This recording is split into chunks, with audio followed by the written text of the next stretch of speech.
Hello, everyone. My name is Alisher. I'm representing UTA Chemistry and Biochemistry Department and the research group of Dr. Sherry McFarland. And today I want to present my poster called Metallic Drug Photosensitizers for Light-Based Cancer Therapy. And we exploring a type of treatment called photodynamic therapy, which employs a drug called photosensitizer.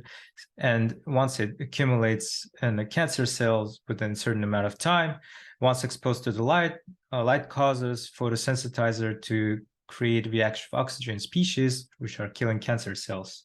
And recently, metal-based photosensitizers are found to be interesting due to their tunable physical, chemical, and photophysical properties, and our TLD-1433 ruthenium-based polypyrrole complex is currently undergoing phase 2 clinical trials for treating non-muscle invasive bladder cancer. So the objective of this work was to synthesize, characterize, and evaluate a new class of ruthenium-2 polypyrrole compounds, analogs of TLD-1433, and determine the effect of oligothiopene chain in length and co-ligand identity and biological activity. So our target structures were either ruthenium tris phenylalanine polypyrrole complex or Ru-N-T complexes, where N stands for the number of oligothiopene chain and it goes from 0 up to 4. And the synthesis of our compounds was pretty straightforward. It is a microwave-assisted synthesis when after the microwave, the crude compound was purified using flash chromatography, chloride converted to chloride salt, and chloride salts were purified using size exclusion chromatography.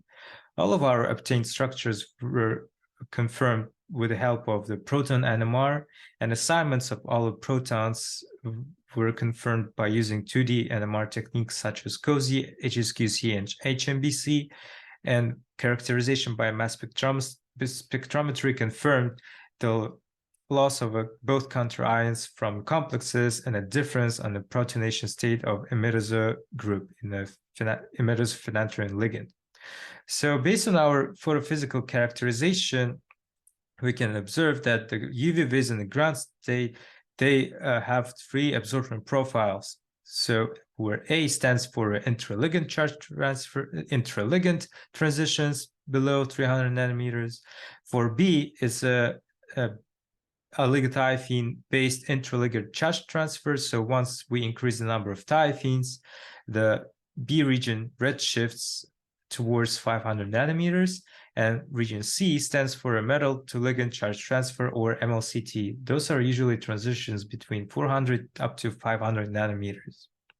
And another technique that we used for our photophysical characterization is called transient absorption spectra, where we compare the ground state UV vis, which here is a dashed line, to excited state UV vis. So for ruthenium 0T, we observe bleaching centered at 450 nanometers, while for ruthenium 4T, we observe long-lived triplet ILCT state, which is a broad positive absorption around 600 nanometers. This is the contribution of oligothiopene chain. So later, these characteristics confirm the high photobiological activity in the skin melanoma cancer cells.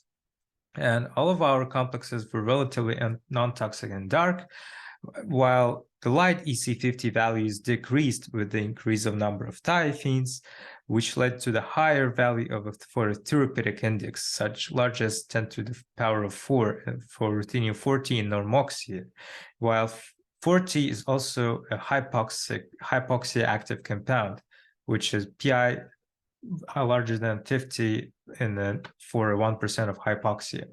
And in conclusion, we can confirm that the new family of ruthenium polypyrrole complexes were synthesized, and to get the higher biological activity and get better photo excitation positions, we should reach triplet ILCT state. We want to thank Department of Chemistry and Biochemistry, NSF, and NIH for supporting this work.